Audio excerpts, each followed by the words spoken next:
Alright guys, so right now I'm going to be teaching you how to make a aioli. An aioli is a mayonnaise seasoned with garlic. It is a spread that you will put on quite a lot of things. Once you've had it, you'll find how absolutely amazing it is.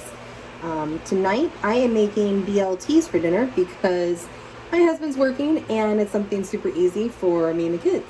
And instead of just putting, regular mayonnaise on the bread, I like to do this. I'm not going to use everything I'm making, but I always make a little bit of a bigger batch. That way I can have leftovers. It keeps really well in the refrigerator. Just put it in a little container. I actually have these little guys that came in my mixing bowl set that my husband got me, these little containers. And they hold roughly about, maybe a little bit over 1/4 of a cup of any given thing that you're going to put in them. Anytime I make, like if I chop fresh herbs and things, if I don't use it all right away, they have their little airtight lids that go on them. I think they're great. So I'll use that to put it in when we're done. I have my little whisk here. I have a little mini one for when I do things like this.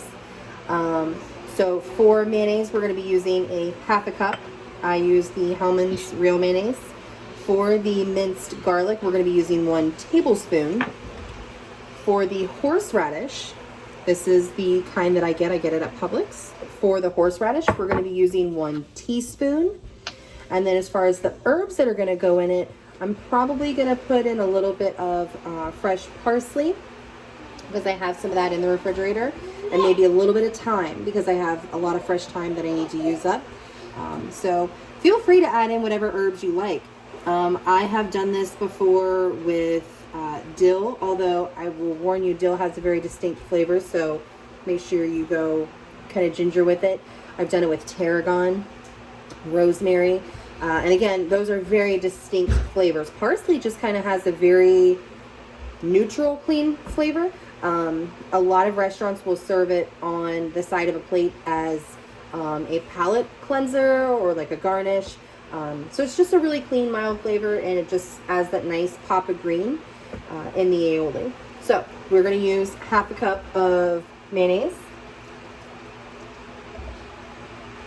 And I'm going to put it into my bowl here.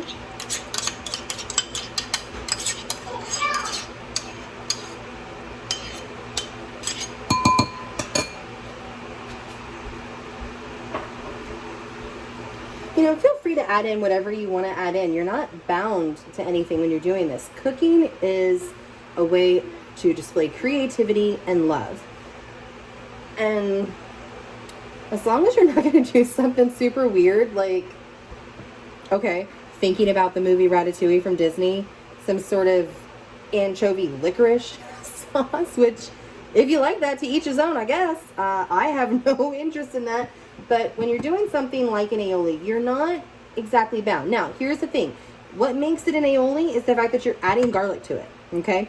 So, garlic is a staple in an aioli, okay? So, the garlic, we're going to do a tablespoon. And you know what? This is fresh, like the minced garlic. If you wanted to, you could do a little bit more. And I think I'm actually going to do 2 tablespoons in this, because we love garlic in my house, and it's going to taste amazing either way.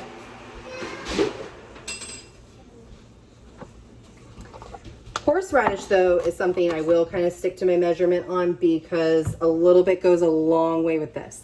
And we talked about that when we made our herbed horseradish mashed potatoes the other night. So 1 teaspoon of the horseradish.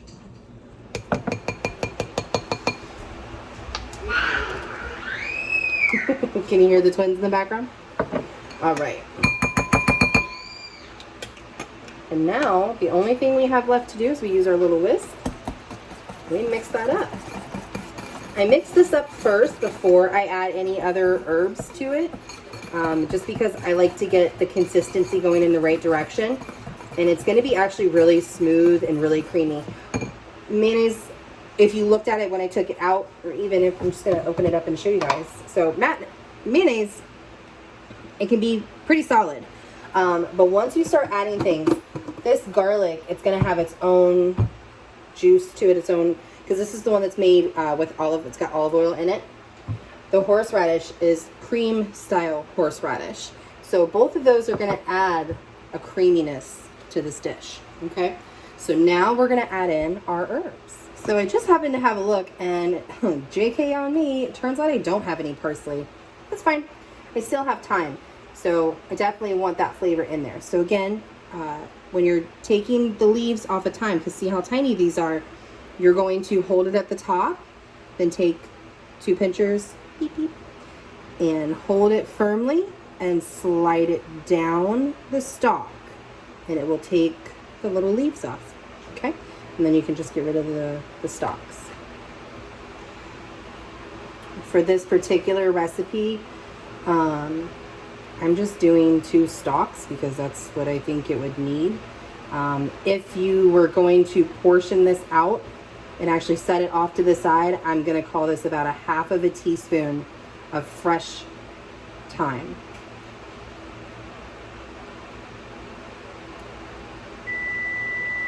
That stalk's a little bit bent, so we'll have to use a different one. You can hear the timer going off for our amazing bacon for our sandwiches. That is exciting.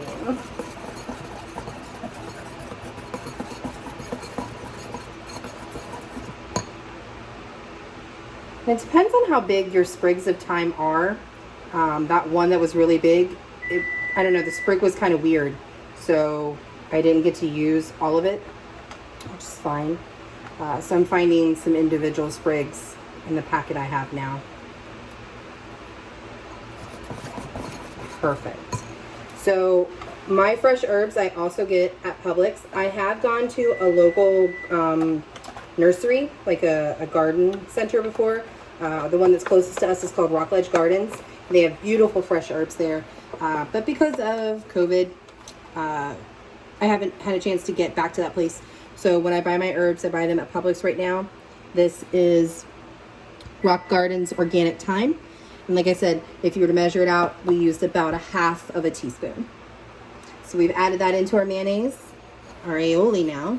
And look how beautiful that is. It's going to be delicious on just about anything you put it on.